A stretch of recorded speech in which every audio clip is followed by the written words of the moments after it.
Welcome back to our science class, kids. I'm so excited to have you back in class.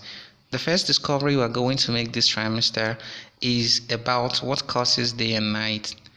When I was a kid, I used to think that the sun has its own house, and whenever the sun gets into its house, it gets dark and night comes.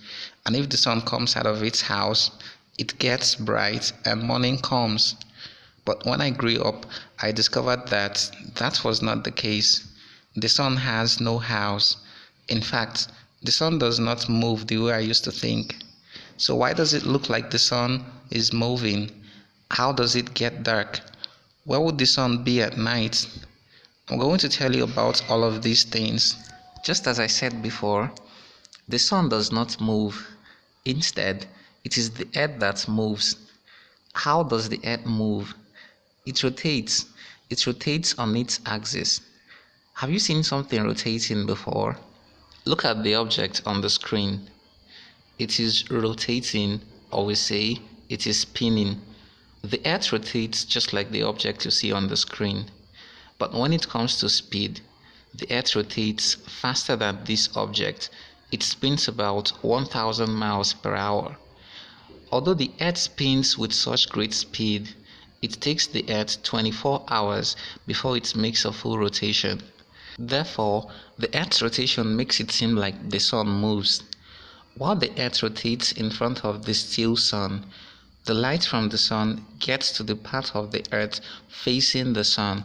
It is this light or brightness that we call day. Meanwhile, the part of the earth that turned away from the sun experiences darkness, since the light from the sun could not get to it. This period of darkness, which is experienced as a result of the absence of the sunlight, is called night. Since people live on different parts of the earth, they receive the brightness from the sun at different times.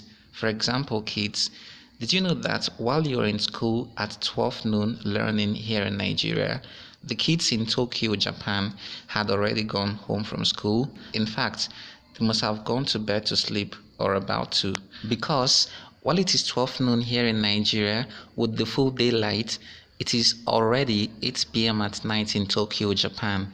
This is to show that the people on different parts of the earth experience day and night at different times. The earth never stops rotating, so the period of brightness and darkness continues to come. That is why we never stop having day and night. The major things we said in this lesson are as follows. 1. The earth rotates, not the sun nor the moon, the way it may seem. 2. It takes the earth 24 hours to make a complete rotation. 3. The period of light on a particular part of the earth is called day, while the period of darkness on a particular part of the earth is called night.